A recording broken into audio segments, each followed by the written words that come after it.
Iran மீது America தாக்குதல் நடத்தியதன் எதிரொலியாக கச்சா எண்ணெய் விலை உயர்வதற்கான வாய்ப்புகள் இருக்கிறது. கச்சா எண்ணெய் இன்னும் உயர்ந்திருப்பதாக தகவல்கள் வெளியாகியிருக்கிறது. ஈரான் மீதான தாக்குதலால் உயரத் தொடங்கியிருக்கிறது கச்சா எண்ணெயின் விலை.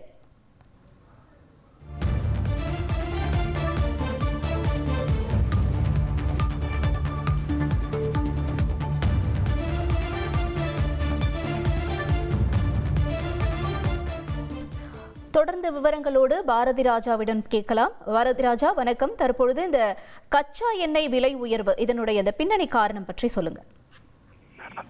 கண்டிப்பாக ஈரான் மீது அமெரிக்கா நடத்திய தாக்குதல், குறிப்பாக அணுசக்தி நிலையங்களை குறிவைத்து நடத்தப்பட்ட தாக்குதல் தற்போது உலக கச்சா எண்ணெய் சந்தையில் மிகப்பெரிய மாற்றத்தை ஏற்படுத்தி இருக்கிறது.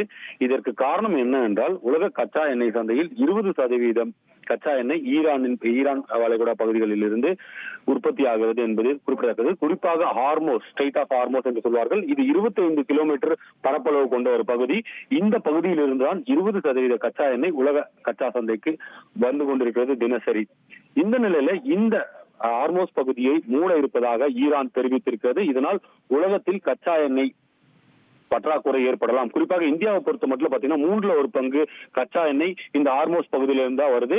இன்றைய கச்சா எண்ணெய் சந்தை துவங்கிய போது $1.9, அதாவது ஒரு பீப்பாய்க்கு $1.92 அதிகரித்திருப்பது குறிப்பிடத்தக்கது. இதற்கு காரணம் ஈரான் மீது அமெரிக்கா நடத்திய தாக்குதல் என்று கூறப்படுகிறது.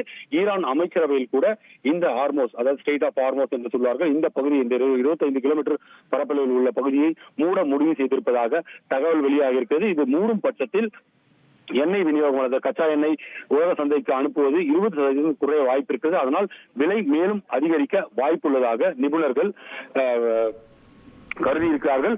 எனவே இது தொடர்பாக உடனடியாக, அதாவது தொடர்ந்து மூடும் முடிவை ஈரான் எடுத்துவிட்டால் இந்த 20% பற்றாக்குறையை எப்படி சந்திக்க வேண்டும் உலக கச்சா எண்ணெய் சந்தை என்பது மிகப்பெரிய ஒரு கேள்விக்குறியாக உள்ளது. தகவல்களுக்கு நன்றி பாரதி ராஜா.